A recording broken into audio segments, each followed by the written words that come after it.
Hallelujah. परमेश्वर की हुजूरी में आप सबका स्वागत है। हमारा विश्वास है कि आप इस हुजूरी से सेम वापस नहीं जाएंगे। हमारा परमेश्वर कभी ना बदलने वाला परमेश्वर है। वो आज भी अपने लोगों के बीच अजीब और अचंभी रीति से कार्य करता है। तो आइए अपने हाथों को उठाकर उस परमेश्वर का धन्यवाद करें। हमारा परमेश्वर वो परमेश्वर है जिसने लाल समुद्र को दो भाग कर दिया, जिसने दानियल को शेरों की माद में जाने से बचाया, जिसने दाऊद को कभी भी हारने ना दिया। उसने हमें इतना प्यार किया कि उसने अपना इकलौता बेटा प्रभु यीशु मसीह हमारे लिए दे दिया। हमारा विश्वास है कि आप इस हुजूरी से सेम वापस नहीं जाएंगे। जो मसा, जो दर्शन, जो अभिषेक परमेश्वर के दास हमारे आत्मिक पिता के ऊपर है, अगर आप भी पूरे मन से उसका हिस्सा हैं, तो आप अपने जीवन को, अपने परिवार के जीवन को और अपने आसपास के जीवनों को बदलता हुआ देखेंगे।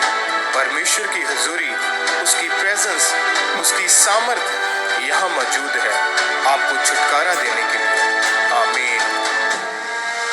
आइए हम मेरी भविष्यवाणियों की पुस्तक में से आज के वचन को पढ़ते हैं।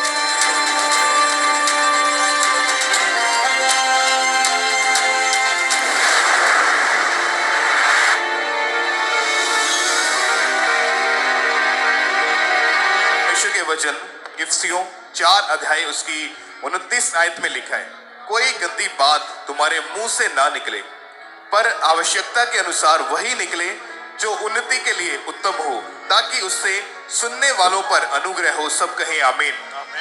आज के वचन को जो परमेश्वर के दास के द्वारा लिखा गया इस पुस्तक में कि उन्नति कब होती है, जब आप इस वर्ड को सुनोगे तो आपको समझ आएगी कि परमेश्वर का वचन कैसे हमारी जिंदगियों में कार्य करता है। परमेश्वर के दास इस वचन के द्वारा हमसे कहते हैं, मेरे प्रियो, पौलुस ने यह वचन एक विश्वासी और एक सेवक दोनों को कहा है कि कोई भी गंदे शब्द तुम्हारे मुंह से ना निकले, सिर्फ वही शब्द निकले जो दूसरों की उन्नति के लिए हो, ताकि जो लोग तुम्हारी बातों को सुने वो आशीषित हों। जब मैं शुरुआत में मसीह में आया था, तो जब हम प्रार्थना करते थे तो हमें बहुत सामर्थ्य महसूस होती थी, लेकिन प्रार्थना करने के बाद हम इधर उधर की बातें करना शुरू कर देते थे और गंदे शब्दों का प्रयोग करते हुए मजाक करते थे। फिर गंदे मजाक करने के बाद मुझे परमेश्वर की सामर्थ्य महसूस नहीं होती थी और फिर मैं सोचता था कि मैं इतनी प्रार्थना करके आया हूँ, लेकिन मुझे खाली खाली क्यों लग रहा है। वचन में लिखा है कि जो गंदे शब्दों का प्रयोग करता है और अपने मुंह को नियंत्रण में नहीं रखता है, वह उस व्यक्ति के समान है जो अपना धन छेद वाली थैली में रखता है और उसका धन उस छेद से बाहर निकल जाता है। उसी तरह से हम बार बार प्रार्थनाएं तो करते हैं, लेकिन अपने मुंह से गंदे शब्द निकालने के कारण अपनी प्रार्थनाओं को व्यर्थ कर देते हैं। इसलिए मैं जो प्रार्थनाएं करता था, उन्हें शैतान मेरे मुंह से निकले हुए गंदे शब्दों के कारण व्यर्थ कर देता था, क्योंकि तब मुझे वचन का ज्ञान नहीं था और इसीलिए परमेश्वर मेरी उन्नति नहीं कर रहा था। मेरे प्रियो, बाइबल में लिखा है कि गंदे काम करके, पाप करके पवित्र आत्मा को शोकित मत करो। अगर आज आप टीवी या फोन पर देखें तो गाली निकालना आम बात हो चुकी है और इसीलिए आज ज्यादातर दुनिया श्रापों के नीचे है। परमेश्वर ने कहा कि आवश्यकता के अनुसार तेरे मुंह से वही निकले जिससे दूसरों की उन्नति हो और सुनने वाले पर अनुग्रह हो। एक लीडर को यह ध्यान रखना चाहिए कि जो वो बोल रहा है, क्या उससे सुनने वालों की उन्नति हो रही है या नहीं। अगर एक लीडर को ही मालूम नहीं होगा कि वचन की अहमियत क्या है, तो नए विश्वासी का कोई दोष नहीं है, क्योंकि एक लीडर का काम होता है परमेश्वर के भवन में पवित्रताई को बनाए रखना और पवित्रताई को बनाए रखने के लिए नियम बनाना, ताकि पूरी कलीसिया की उन्नति हो और वो आशीषित हो। आपके परिवार में भी पवित्रताई को बनाए रखना आपका ही काम है। माता पिता का काम है कि वो अपने घर में ऐसे गंदे शब्दों का प्रयोग ना करें जिससे पवित्र आत्मा शोकित होता हो, ताकि पवित्र आत्मा की हुजूरी और परमेश्वर की आशीषें उनके घर में बनी रहें। परमेश्वर के दास कहते हैं, मेरे प्रियो, 2004 में मुझे एक परमेश्वर के दास मिले उन्होंने मुझे बताया कि अगर तू 20 साल की उन्नति 6 महीने में लेना चाहता है तो परमेश्वर के सामने कुड़कुड़ाना छोड़ दे कि परमेश्वर अभी तक मेरा यह काम क्यों नहीं हुआ, इसमें देरी क्यों हो रही है। और दूसरा, गंदे मजाक करना छोड़ दे, बल्कि अब से हमेशा परमेश्वर का धन्यवाद करते रहना। फिर उसके बाद मैंने वही किया जो उन्होंने मुझे बताया था, और उसके बाद परमेश्वर ने मेरी उन्नति करनी शुरू की, पवित्र आत्मा ने मेरी अगुवाई करनी शुरू की, और फिर परमेश्वर ने मुझे अपने कामों के लिए इस्तेमाल करना शुरू कर दिया। इसीलिए आप भी पवित्रताई में रहते हुए हमेशा उन्हीं बातों को बोलें जिससे दूसरों की उन्नति हो, और परमेश्वर का धन्यवाद करते रहें ताकि परमेश्वर आपकी भी उन्नति कर सके और आपको आशीषित करके अपने कामों के लिए इस्तेमाल कर सके। सब कहे आमीन। अपने हाथों को उठाएंगे, आंखों को बंद करेंगे, कहे सर्वशक्तिमान परमेश्वर, सर्वशक्तिमान मैं परमेश्वर, अंगीकार करता हूँ कि मैं आज से अपने मुंह से कोई भी गंदी बात नहीं निकालूंगा, कोई गंदा मजाक नहीं करूंगा, हर तरह के पाप से मैं अपने आप को अलग रखूंगा, बचा के रखूंगा। परमेश्वर ऐसा करने के लिए मुझे अपनी ताकत दे, अपना अनुग्रह दे, अपना बल दे। मैं धन्यवाद करता हूँ आज के दिन के लिए, पवित्र वचनों के लिए। आज मैं जैसा आया हूँ मैं सेम वापस ना जाऊंगा। प्रभु यीशु मसीह के नाम में मांगते सब कहे आमीन। आमीन।